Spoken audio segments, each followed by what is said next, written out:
I don't think the Yankees are in a bad spot. And I think a lot of people want to say they're in a bad spot because of the offense. And I think a lot of pessimistic Yankee fans particularly want to say that. But I don't view them in a bad spot by any means. I really don't.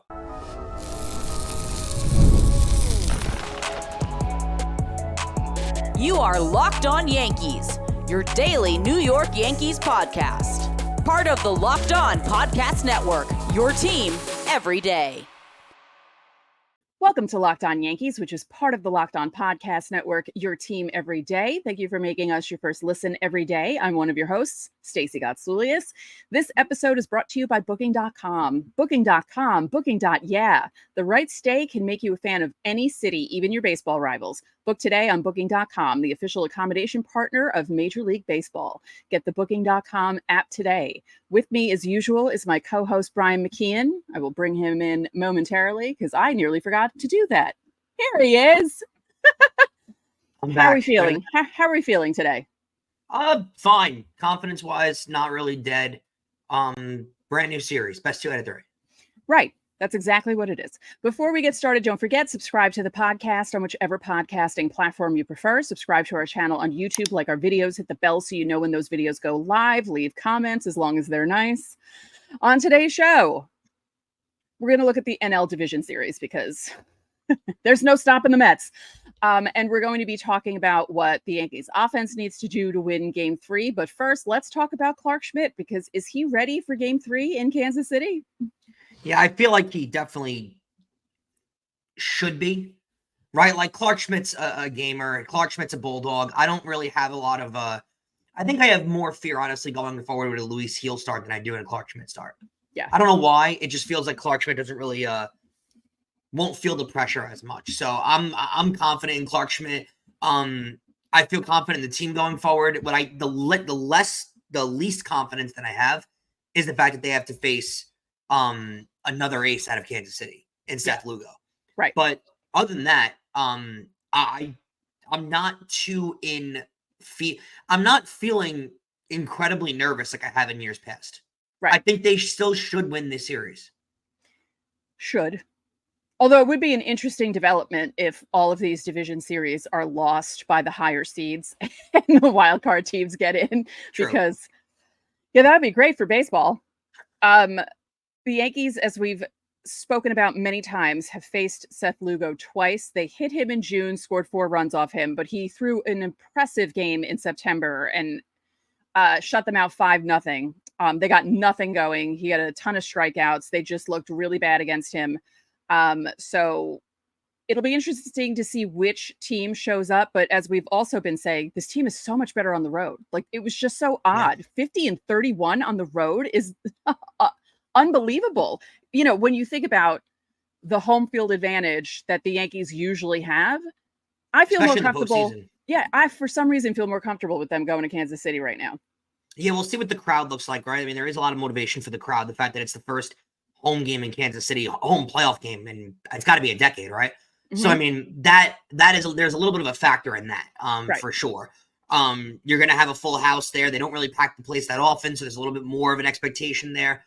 But I think the expectation, honestly, makes it a little bit more nervous for Kansas City, because now you don't have pressure on you if you're Kansas City, right? You're at home. All your fans are there watching you. You want to perform. The Yankees can just go in there and play. I think it's a little less pressure, and I don't think Kansas City is necessarily known as one of the top home field advantages in all of baseball. You don't look at Kansas City as a raucous environment that's tough to play in. So yeah, I think overall, I don't think the Yankees are in a bad spot.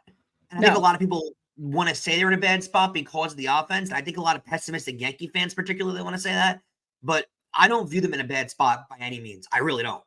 Yeah, I don't really either. They were in a similar situation against Cleveland in 2022.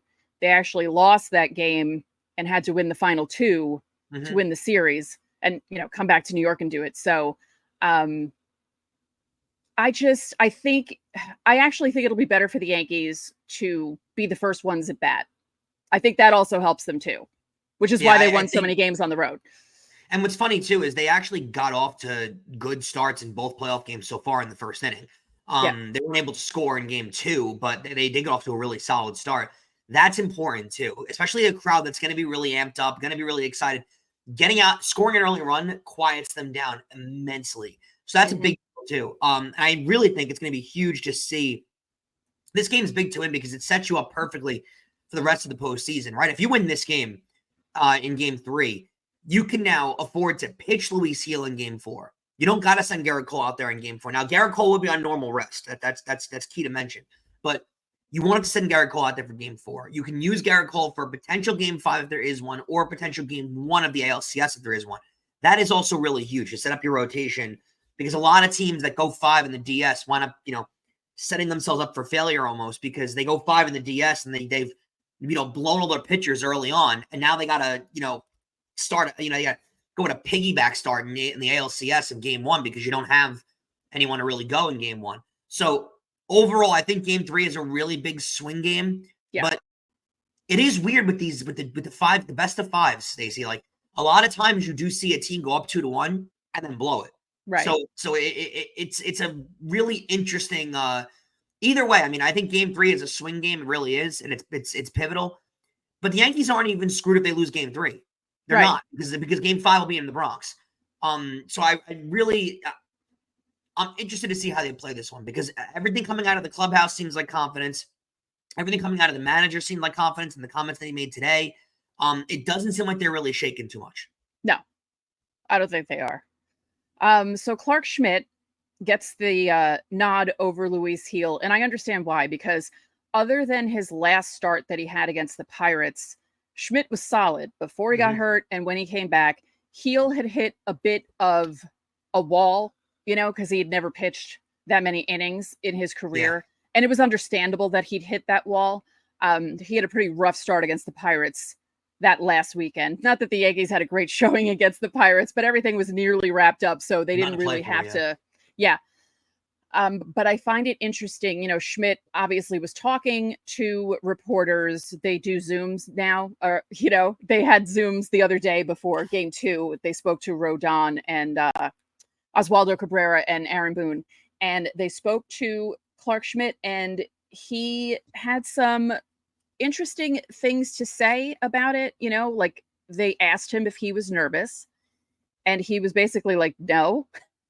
He's like, I'm excited. He's like, you can't really be nervous in a situation like this. You have to go out, you have to pitch,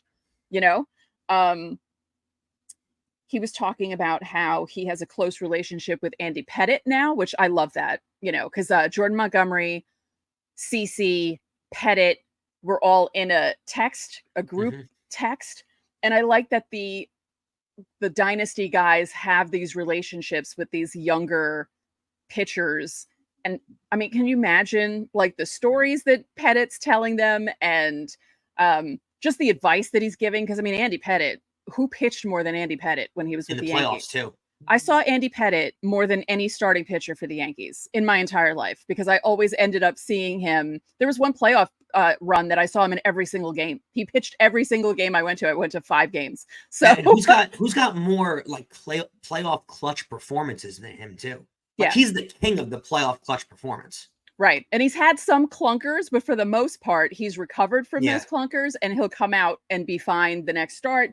He's usually on the winning end of clinching games. I saw him clinch a couple of games. I think he has the most Yankee history, if I'm not mistaken. Yeah. In 2003, they lost every game 1 and won every game 2. And Pettitte started every game 2, and I was at every game 2 through that playoff run. He's just amazing. I love that he's there with them.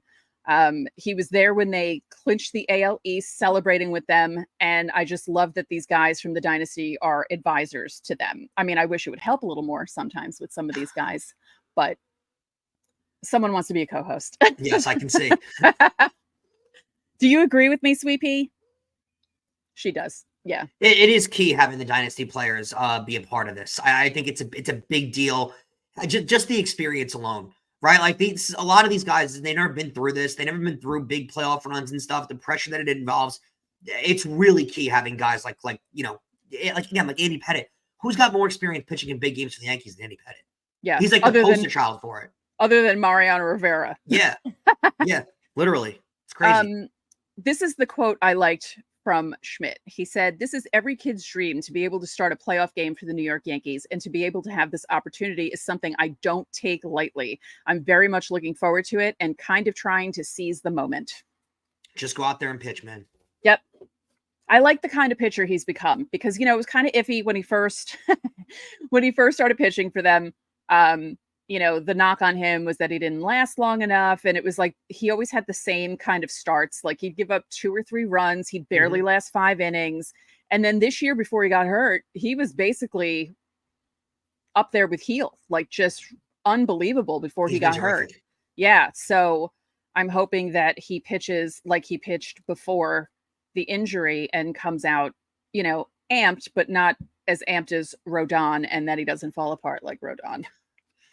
That would be great. Let's not do that, Clark Schmidt. No, I'm pretty confident in Clark Schmidt. I think he'll be fine. I agree. I'm actually excited to see a start. Yeah. I'm actually more worried about the offense, and that's a good segue because we're going to talk about that in segment 2. But first, don't forget, subscribe to the channel, hit the like button on our videos, hit the notification so you know when our videos go up. Also, reply to the pinned comment on our videos Monday through Thursday if you would like your questions answered for Fan Mail Friday. Or you can join the Locked On Yankees Insiders Club. You get top priority on Fan Mail Friday, but you also get other perks. The link is in the description. There's a 14-day free trial. So, coming up, what does the Yankees offense need to do to win Game 3?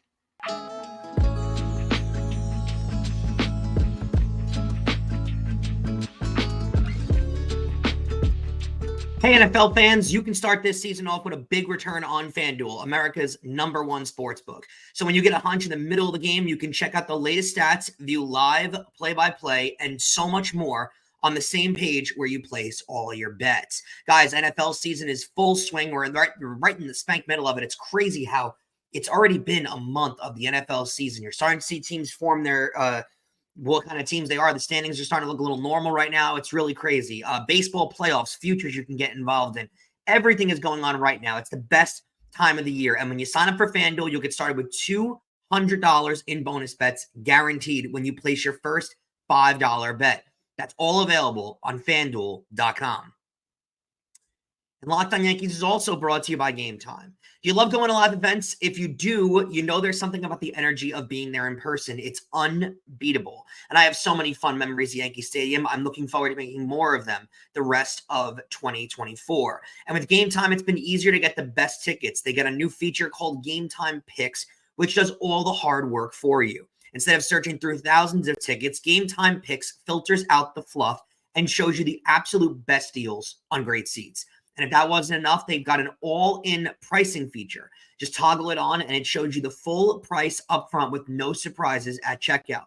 Plus, they offer the lowest price guaranteed. If you find a better deal somewhere else, Game Time will give you 110% of the difference. Just take the guesswork out of buying tickets with Game Time. Download the Game Time app today, create an account, and use code LOCKEDONMLB for $20 off your first purchase. Terms apply. Again, create an account, use code LOCKEDONMLB. That's LOCKEDONMLB for $20 off. Download Game Time today. What time is it? It's game time.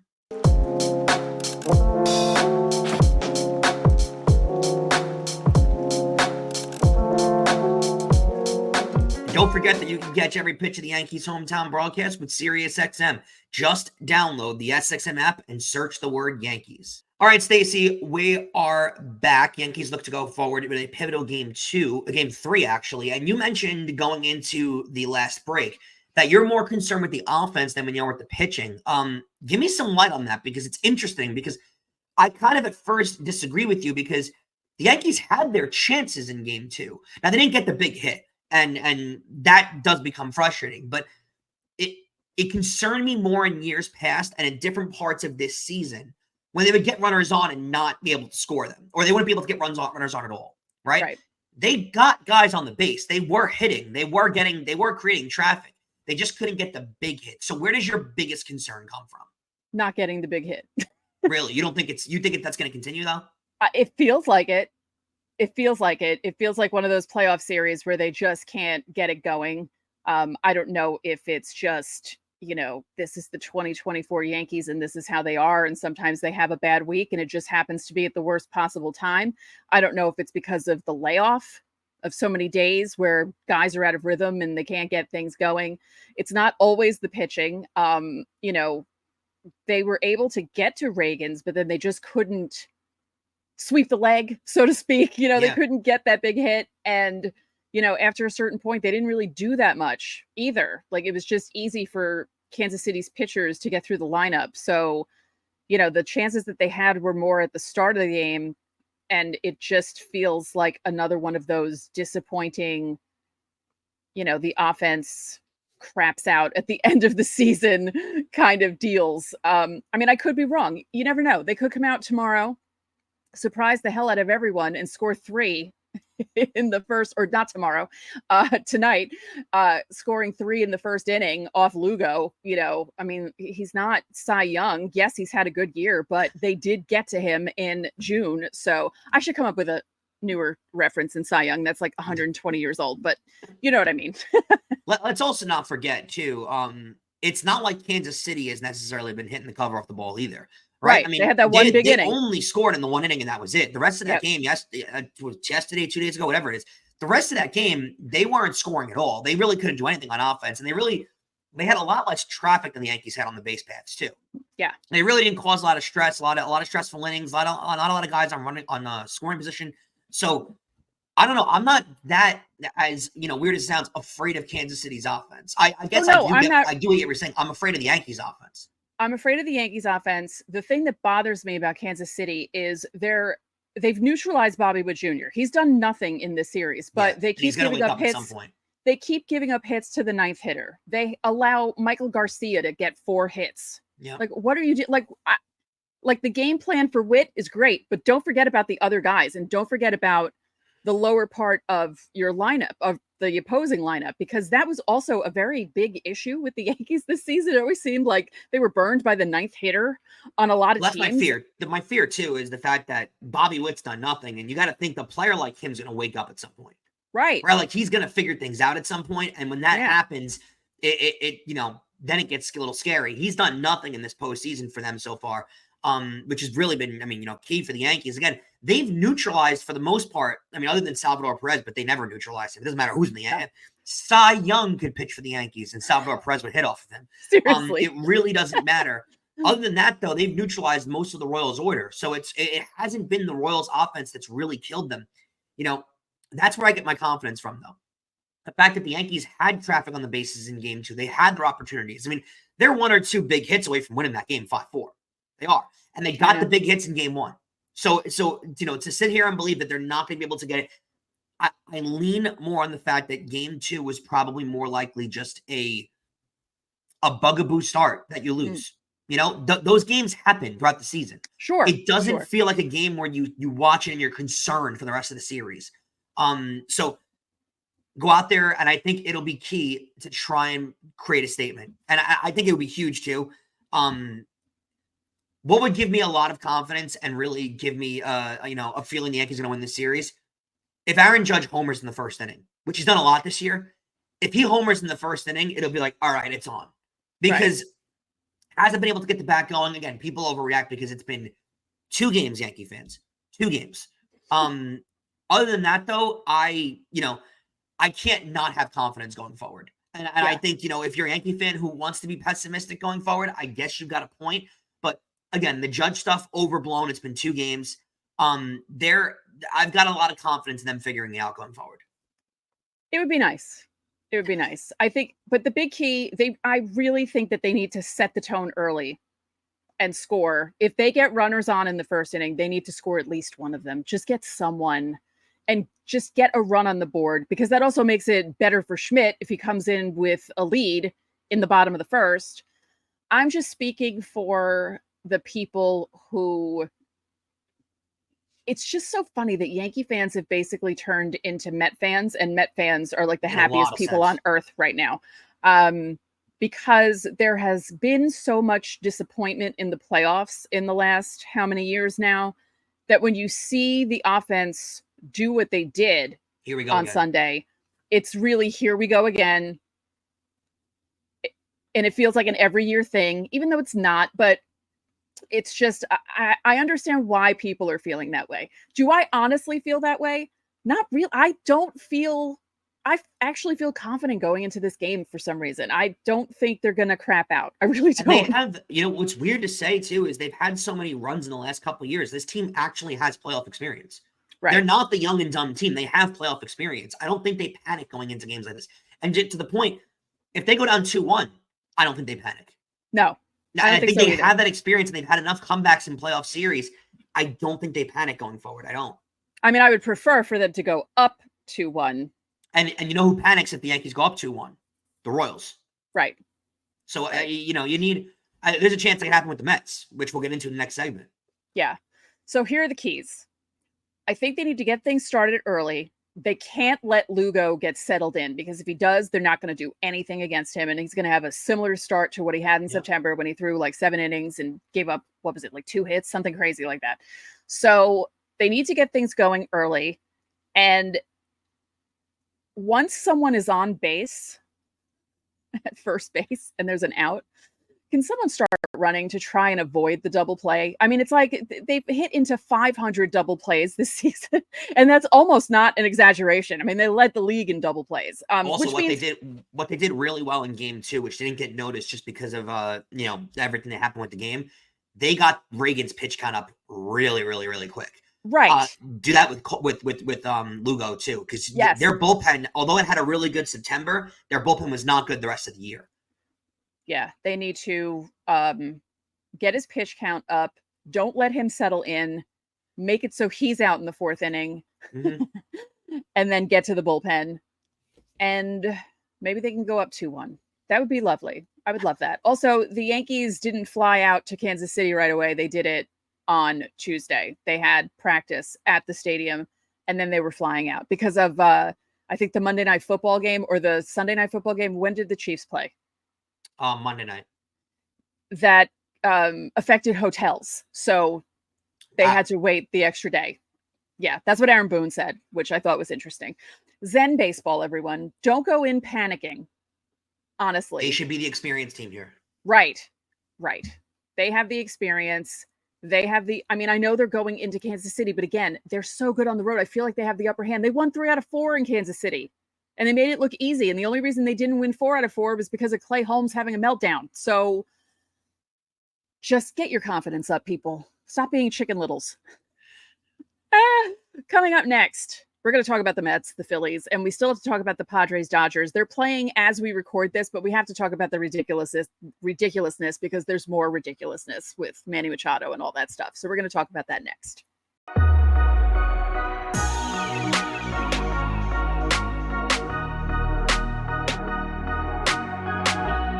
This episode of Locked On Yankees is brought to you by Booking.com. Booking.com, Booking.yeah. Explore those U.S. cities you always secretly wanted to learn about, like Cleveland, Detroit, Kansas City. Make sure it's Missouri, not Kansas City, Kansas. No offense to Kansas City, Kansas, but the Royals don't play there. With hotels, bed and breakfasts, vacation rentals, resorts, and so much more on Booking.com. You might just find your perfect stay even in your baseball rival city during the postseason. Maybe it's time to taste test your baseball competition stadium cuisine. Luckily on Booking.com, you can find the right stadium stay for you. Also, if you're going to Kansas City, try out the barbecue because I've heard it's fantastic. No matter what team you're rooting for this postseason, Booking.com can make you a fan of any U.S. city. From hotels that overlook stadiums to family-friendly resorts to cute bed and breakfast stays, Booking.com has so many choices across the U.S. The right stay can make you a fan of any U.S. city, even your baseball rivals. Booking.com. Booking.yeah.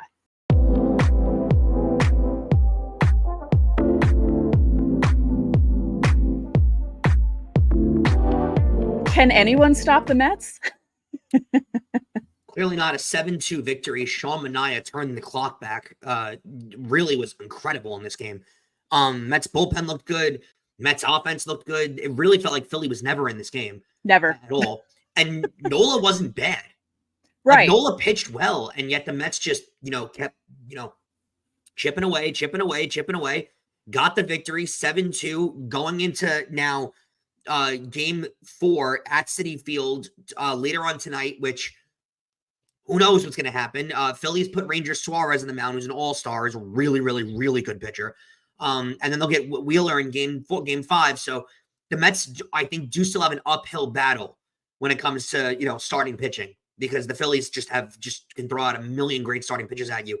And I have so much trouble giving the Mets the upper edge in this series, Stacey, because you look at Phillies lineup and it's like, how does anybody navigate their lineup with Schwarber and Castellanos and Turner and Harper and Realmuto and Manaea did it.